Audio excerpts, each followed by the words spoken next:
buli bantu bosanga mu Uganda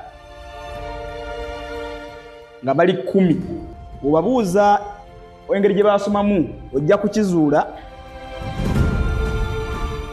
abantu 8 ku bo olugendo lw'obulamu bwabwe lulimu support eyava mu mwanyi.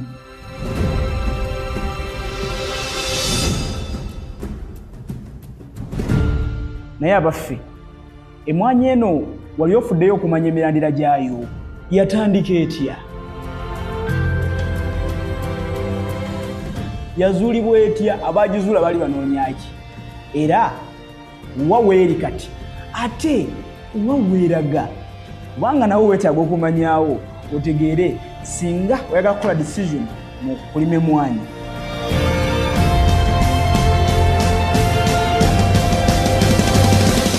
Olina okuyingiramu ng'otegerera ddala kirime kino ky'oyingiramu ddi bwe kyayingira mu ggwanga lyo, ddi bwe kikulaakulanye era wa gye kiraga.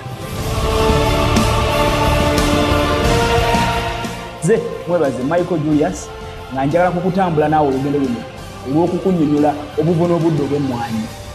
Nkulembera kampani gye bayita Julita Coffee Works Limited. Kampani eno ye kampani eweetedde obulimi obw'omutindo obw'emmwanyi mu Uganda, kyewandiise commercial coffee farming.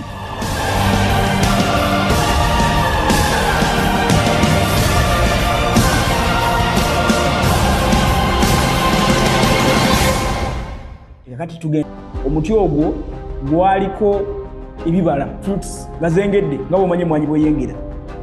Ne bagwetegereza nga gulabika bulungi nnyo, banogako ne balyako bagenda okuwulira nga kiwoomerera. Robusta ono alimu okuwoomerera ow'omuliddeko naddala berry ye ng'eyengedde era ne kibawoomera nnyo. Omutindo gwayo obuwoomu bwayo busaana okusigala nga buli preserved, nga bukuumiddwa, nga buyingiziddwa ne mu nnono ya Buganda okutwaliza wamu. Era bw'oyagala kukitegeerera ddala emmwanyi eno njala okukubbirako nti yatandikira Masaka. Bannamasaka gye muli mwekubyeko engalo kubanga emmwanyi eno n'olaba mugirima ennyo bwe muti, n'olaba Bannamasaka tulimye emmwanyi kumpi kuwamba nsi yonna, ojja kwesanga ng'emmwanyi eno yatandikira Masaka okulira Lake Victoria. Bajjajjaffe bali batambula gye baanoga ne bagitandikiramu. Era emmwanyi eno mu ttaka ly'e Masaka performance yaayo eyawukanako n'ewalala. Era bw'oba ogenze mu busubuzi kati waggulu eyo ababeerayo ffe tukimanyi nti cherries zino ezivudde e Masaka nga zirabiriddwa bulungi olaba nga zirina enjawulo oluusi n'ezivuddeko mu bitundu ebirala. Lwaki?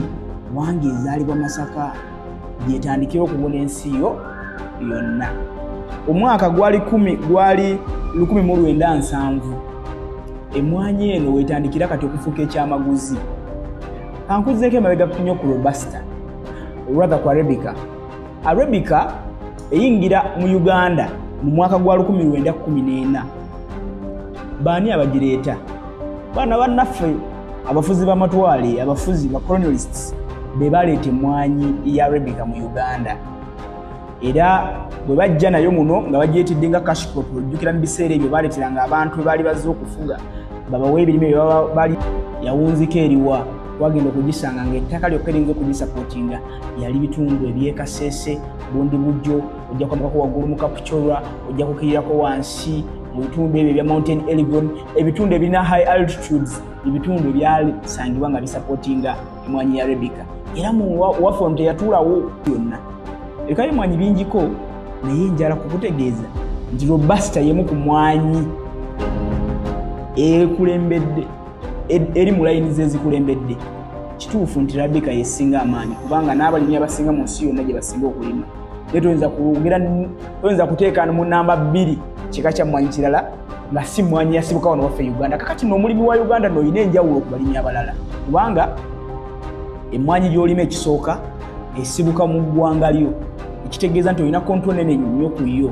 N'abalala bagirima tebayinza kufuna aroma, tebayinza kufuna mutindo gwa mmwanyi ng'eva mu ttaka lino ya Uganda. Kitegeeza nti osaanye weesuneko kubanga ekyo kikulu nnyo. Emmwanyi yaffe ya Uganda efuuka deregularized. Emmwanyi eno ng'etandika okulimibwa teyasooka kulimibwa nga kirime kya buli muntu. Emmwanyi eno etandika okulimwa mu Uganda yatandika nga state yegiwa abalimi ne balima ne bagiddiza, like control yayo yonna yali eri mu gavumenti. Wabula mu mwaka gwa 1992 emmwanyi eno etandika okufuuka liberalized. Liberalization kitegeeza okukyusa okuva mu mikono gya state okufuuka private, nti omulimi gwalima osobola okutunda emmwanyi eyo ng'ogigula, ogitunza omuntu yenna agigula ku bbeeyi naawe gye weesaliddewo, si nti gavumenti kyateekwa yayina okugigula. Awo no tufuna ne beexporter boolaba kati mu ggwanga Uganda abakola ku kintu ky'emmwanyi. Mu mwaka ogwo era ogwa 1991 UCDA ekitongole ekirungamya omutindo ne kwalite y'emmwanyi we kitandikira. Emyaka gyonna egyo gye tuyiseemu emmwanyi ya Uganda ezze egenda efuuka main export ya Uganda, biggest export ya Uganda, nga n'omwaka kati oguyise okuva mu July, August 2023 okutuuka mu August 2024 Uganda yatunze emmwanyi. Uganda yakunganyiza ssente mu mmwanyi eziyingira mu biliyoni emu ne butundu 25 eza dola za Amerika USD 1.25 USD billion, I repeat, billion dollars. Muza Uganda no ziri mekezo ziri trillions 45